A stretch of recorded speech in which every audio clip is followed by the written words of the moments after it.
You guys have to. Steph expected to come back tomorrow. Are you guys?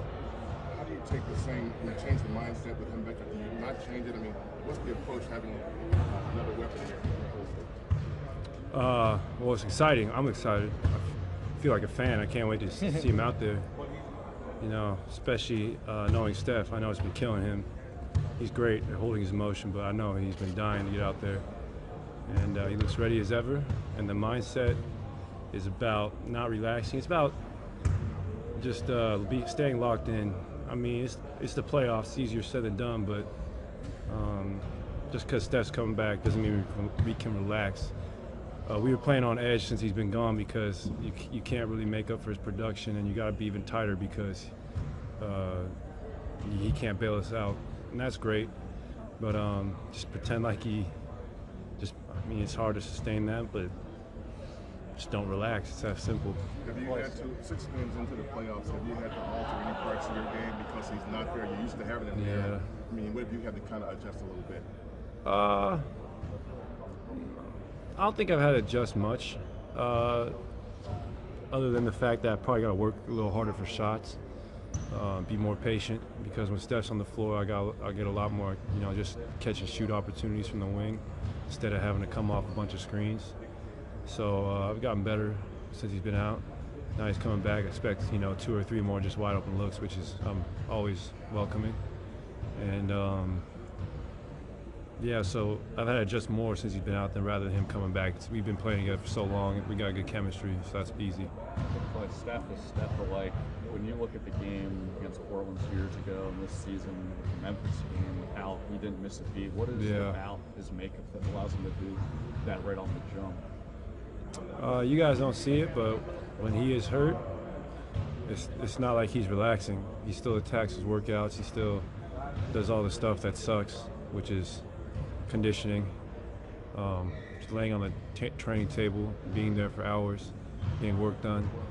So just because the cameras aren't on him doesn't mean he's working hard. He's one of the hardest workers I've ever been around, and he has one of the best mental makeups I've been around too. He's always looking forward to the future and how he can improve. Is it safe to say along those? Go ahead. You said that you guys didn't want to fall in the trap of having Steph be your savior. Yeah. You have 3 all-stars in yourself and Kevin and Draymond. I wouldn't think that would be a problem for you guys. Yeah. I don't think it will, just because we've gone through this before, 2 years ago. Like Monty said in Portland, I'm pretty sure Steph had a minutes restriction that game, but we did not want to go back to Portland, so hopefully that's not the case on Tuesday, that we don't have to extend him more than he needs to be. But yeah, we got guys who are going to hold us accountable, so I don't think that would be a problem as far as relaxing when he comes back. You talk about the training and what he does behind the curtain. Is it safe to say that's not the norm in the player community? Do you guys kind of know which guys put the work in and which guys don't? Well, I'm lucky. I'm on a team and guys make other guys get the work in, and I'm around great players, and the Warriors, I think, do a great job finding guys who will go the extra mile. I've been around guys in my career, though, they just don't play that much basketball, but are so gifted by God and talented that they can just get by and make an amazing career out of themselves still. Right. But I mean, this quote, there's a quote that always stuck with me that Steve Nash said. He said that if everyone worked as hard as him, he'd be out of the NBA. And when Steve says that, it's like, dang, it's pretty cool to see how hard he works, and just all the greats I know of, they put the work in. Do you think Sean's value in some ways rises in the playoffs? In fact, he plays a different kind of game than a lot of you guys. Definitely. Does that contrast matter even more, maybe?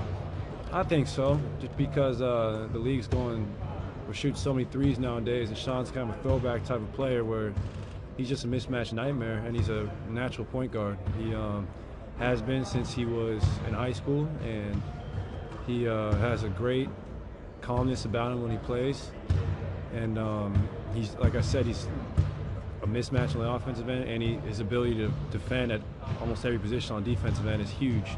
Do you see sort of a freshness in him? He said how he's at his age, he's kind of preserved himself. Yeah, absolutely. I mean, he's not going to kill himself in the regular season. He's going to play hard, but he's going to take his time, which we want, because we need those 20 minutes out of him. He's one of the best backup point guards in the NBA. That's why he was so coveted when he was a free agent a few years ago.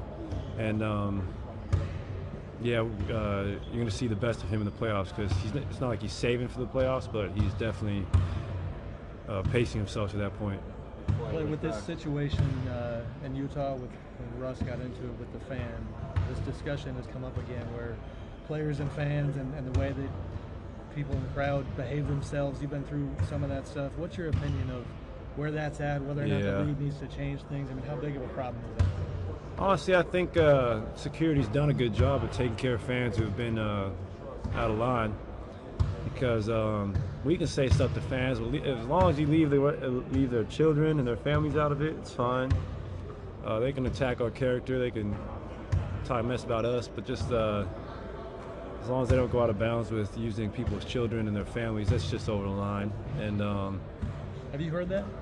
Yeah, I mean, my family went through it in Cleveland a couple years ago, but you can't put that on the Cavaliers. You know, that's not their fault. They can't monitor everyone who comes in the building. Who were they going after?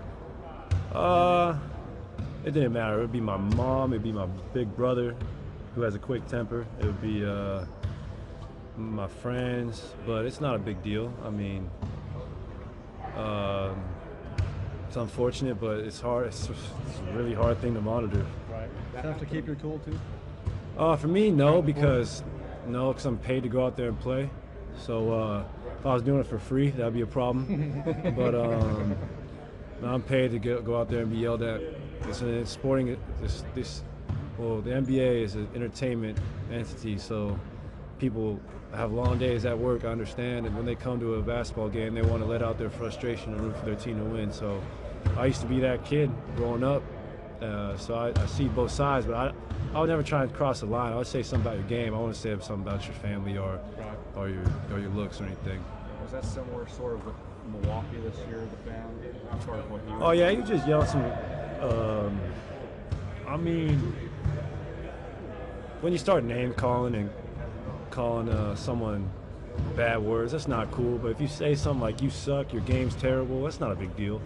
If you start cussing at someone, that's not cool.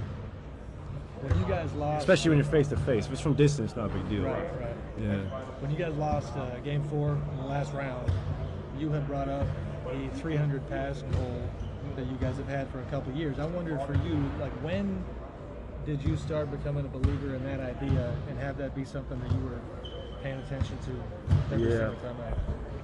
Probably when I watched a lot of NBA and I started seeing how other teams played, and you could tell which teams move the ball and have fun playing together. Then you watch us, and you can tell when we move the ball, it's just so fun to watch. And that's when I became a believer. You know, it was when probably around the middle of my 4th year, when I just saw, you watch the Spurs play, even the Sixers nowadays, they move the ball well.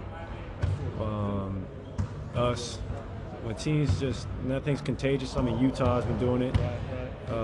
It's fun to watch. It's really like poetry, you know. So were you a happy dude when Steve comes in? I mean, you guys, last year under Mark, I think you averaged like 220 a game. Yeah. So that wasn't part of the identity. You know, were you happy when that change was made? From the passing standpoint?